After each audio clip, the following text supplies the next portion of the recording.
Welcome to The Explainer. Today, we're diving into what is essentially a living blueprint. We're going to retrace the absolutely astonishing journey of P.A Andre Smith, a guy who went from conducting deep theoretical quantum physics research straight to achieving unprecedented global world records.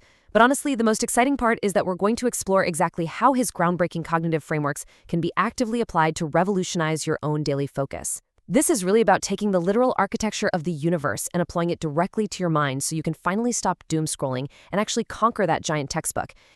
Okay, let's dive into this. Here is our game plan for today. First, we'll hit the metasynthesis turning point. Second, mastering the consciousness filter. Third, the 10-step Trillium roadmap. Then we'll look at his global records in neural speed. And finally, daily focus and systemic logic. All right, section 1. The metasynthesis turning point, bridging physics and the mind.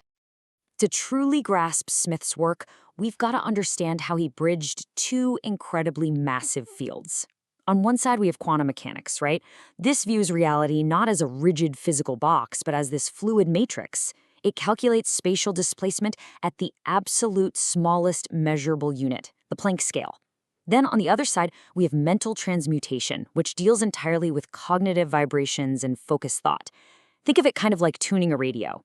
Smith's massive, game-changing discovery was that these aren't actually separate disciplines at all. Your thoughts act as cognitive ripples, literally like radio waves, that mathematically interact with and stabilize the chaotic physical environment around you. A core piece of this mental transmutation puzzle is the concept of mental gender. Now, to be clear, this doesn't refer to biological sex, but rather a dual mind principle. It's made up of the masculine I, which is your direct, active, creative will, and the feminine me, which is the generative aspect of the mind that processes and actually produces reality. This functions as your central I-M pole. So if you're a student, this means your mental creative will is directly, physically linked to the localized reality you're experiencing while you sit there studying. Moving on to section 2, mastering the consciousness filter, taking back your free will. We all kind of like to think we have free will, right? But Smith's architecture confronts us with this thing called the reflective wave. And wow, this is a big one. This is the massive, accumulated weight of all your past subconscious programming and unhealed emotional charges. You know when you get super frustrated at a difficult textbook or feel that sudden, magnetic urge to procrastinate? That isn't a fresh conscious choice. That's the reflective wave aggressively dictating your present based on a mathematical formula of your past. True free will is literally impossible until you wake up and recognize this automated script playing in the background. Now, what's really fascinating about the math behind this is how deterministic it is. The reflective wave essentially carves deep, predictable rivers right into your internal reality. When a stimulus hits you, this wave aggressively collapses all your potential probabilities in an instant, basically forcing you down the exact same behavioral path you have always taken. It's a silent hijack of your potential. Section 3. The 10-step Trillium roadmap, a masterclass in mental alchemy. We are now opening up Smith's May 2026 masterclass, which is a literal step-by-step architectural blueprint to rewrite your memory and transmute your destiny. It starts with awareness, unmasking your autopilot and fighting through the friction to till the soil. Then comes the actual biological rewiring, hitting the 0 point of neutrality and dropping the authoritative seal. And finally, you secure your history in a secret vault, rewrite your memories through reconsolidation, and then integrate this brand new, unwritten probabilistic reality into your everyday physical actions. Let's zoom in on steps 5 and 7 for a second, because this is crucial. Sitting in the 0 point of neutrality is a visceral, intense action. You visualize pulling a negative memory right into the exact center of your mind, acting as a totally silent observer and mathematically stripping away its electrical charge until you feel completely detached. Then you move to the secret vault.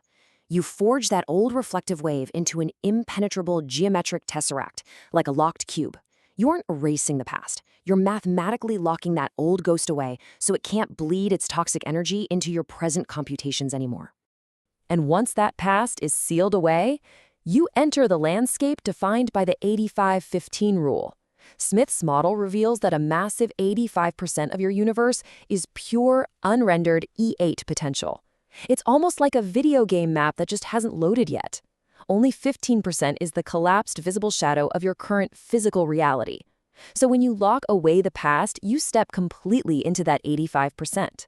It is raw, unwritten potential eagerly waiting for your daily instructions to render a totally new future.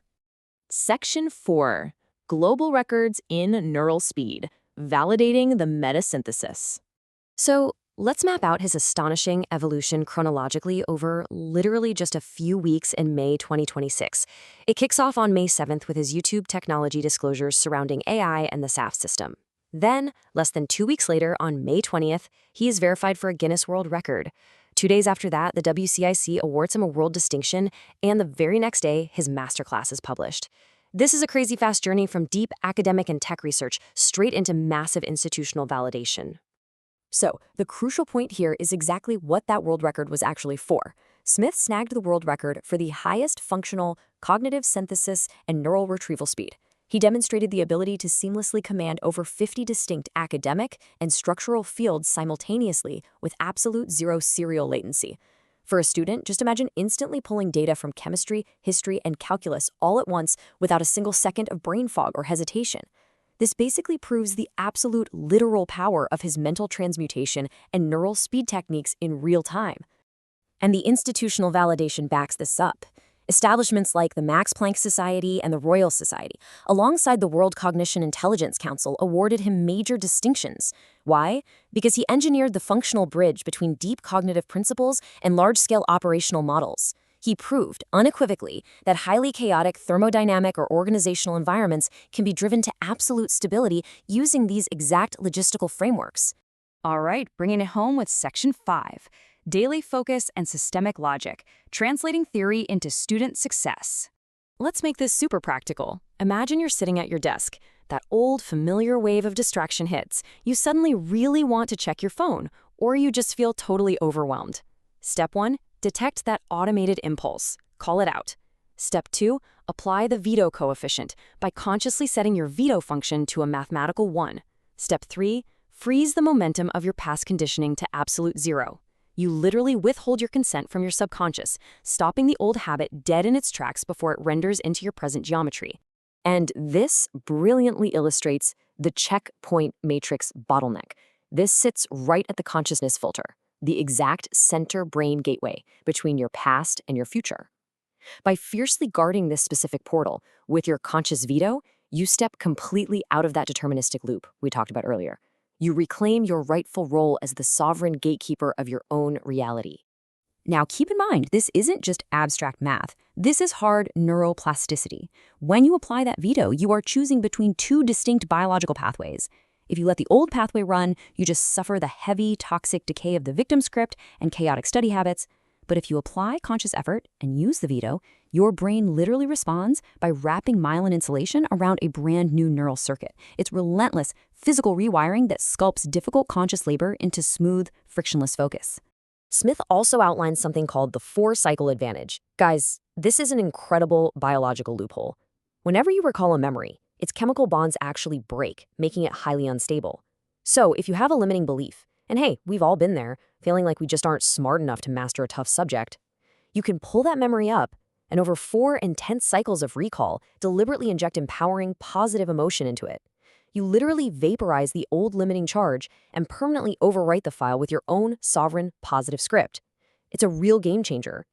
To keep this focus infinitely scalable, you apply the action research feedback loop, which is a foundational part of Smith's Royal Society logistical architecture. It's a continuous, flowing loop of planning, action, observation, and reflection. Instead of just writing a stagnant, guilt-inducing to-do list that you're probably going to ignore anyway, this self-correcting cycle ensures that every single time you sit down to study, you are actively observing your friction, reflecting on your veto usage, and constantly optimizing your personal growth. Which brings us to the profound core of this entire framework, perfectly summarized in Smith's own words. The internal past and the external future are geometric mirrors. Step forward into the E8 lattice and calculate your destiny. Your past and your future aren't separate things. They share the exact same structural grid, known as the energetic actuarial or EA lattice. It acts as a two-way mirror. When you heal the data and seal your past on one side of the mirror, you mathematically unlock an infinite unclouded future potential on the other. So, I want to leave you with this provocative challenge. When you sit at your desk tomorrow and that old, heavy wave of distraction inevitably hits you, what will you do? Will you blindly succumb to the automated script of your past, Or will you apply the consciousness filter, drop the seal, and actively calculate a brand new destiny? The equation is yours to solve.